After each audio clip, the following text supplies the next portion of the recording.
So this is my expression when I'm about to challenge the status quo. Let's dig in. Today, we discuss objectiveness. In our last video, we started our current state section with reviewing our preconceptions of what is normal. It's our gut instinct, it's natural. And of course, if some things, whether residents, communities, work experience is considered normal, that means other residents, communities, work experience is not.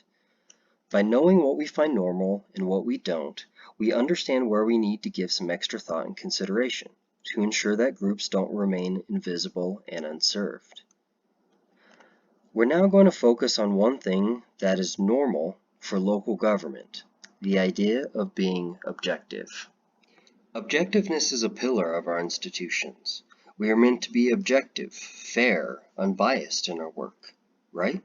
We certainly don't want to be arbitrary, unfair, deeply biased in how we serve our communities. That would be a real problem. The challenge we face is objectivity is used as an excuse to not pursue equity.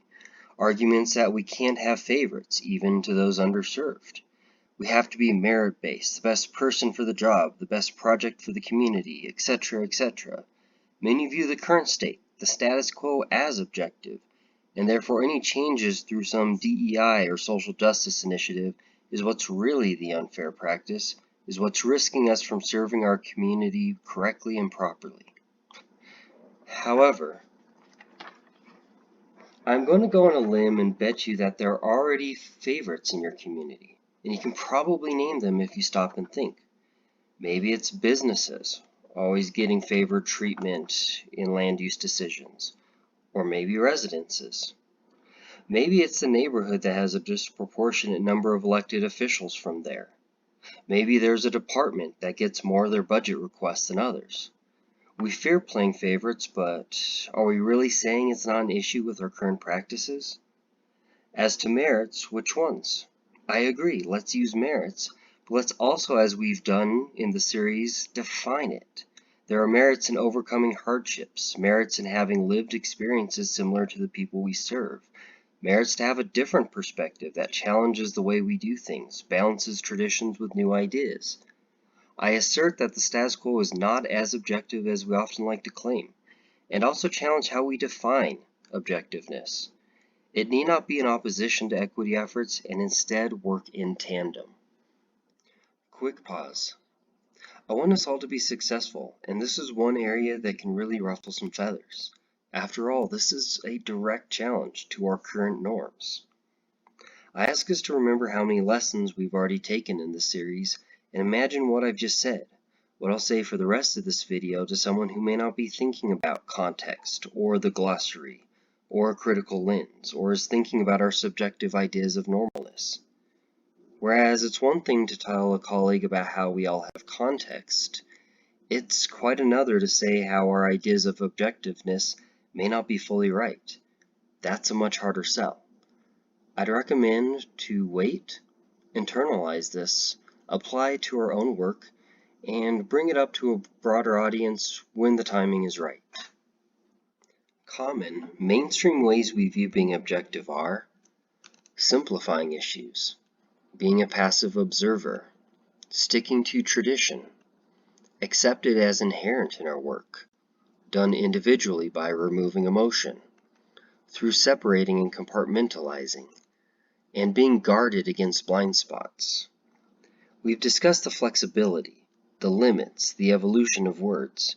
We're going to put this into practice and consider objectivity as adding complexity, taking a proactive approach, challenging even long-held tradition, earned through hard work, accomplished together by asking others' feelings, by connecting and synthesizing, and by being vulnerable and transparent about our blind spots. Say we have a presentation coming up to our elected officials. Council, board, commissioners, whatever title they have. We can to a degree simplify our program or project. We can also share how complex it is, of the moving parts and stakeholders and interconnected issues to give them a more full picture. Rather than be passive and wait for questions, we can solicit questions ahead of time and proactively research them. We can rely on how we've always done things, and we can instead point to ways we can improve and change from the way things have always been done, to not assume what worked before will work tomorrow. It's easy to lean heavily on our position as staff, as professionals and experts. It's harder, and I'd argue more meaningful, to earn what we're proposing, to accept that our professions can and do get it wrong all the time, and we don't want to. We can work on a project by ourselves as much as we can. We can collaborate with as many people as possible, even those we wouldn't immediately think of. Have a project about streets? Why not have emergency services weigh in? Have a new public event being unveiled? Maybe include the opinion of those running other community events on what works well and doesn't. We can ignore the public's feelings, or we can embrace them and accept it's one of the factors when making a decision. We can try to isolate our project or program by itself, or share how it's connected to others. We can hide any gaps or weaknesses or unknowns in our recommendations, or we can share it openly and confidently, knowing that all plans have risks, all ideas come with pros and cons. What kind of presentation do you want to give? For the optional exercise, if we're interested, we can craft our own definition of objectiveness, one that can uphold the standards and expectations of us as local government professionals, and also have plenty of room for equity. I provided a few examples. We can each make it our own. My approach for this lesson has been to bring together lessons in equity with an important pillar of local government. When it comes to going advanced, I have to be transparent that many leading voices in equity reject objectiveness, objectivity altogether. For them, there is always positionality, context, biases, a stake in the matter. As opposed to impartiality, they promote reflection, humility, collaboration, growth, and other ideals. I would argue this is a step too far for many jurisdictions at this time, thus my approach to define objectiveness as an alternative. Consider for your work, your organization, the best approach for your efforts.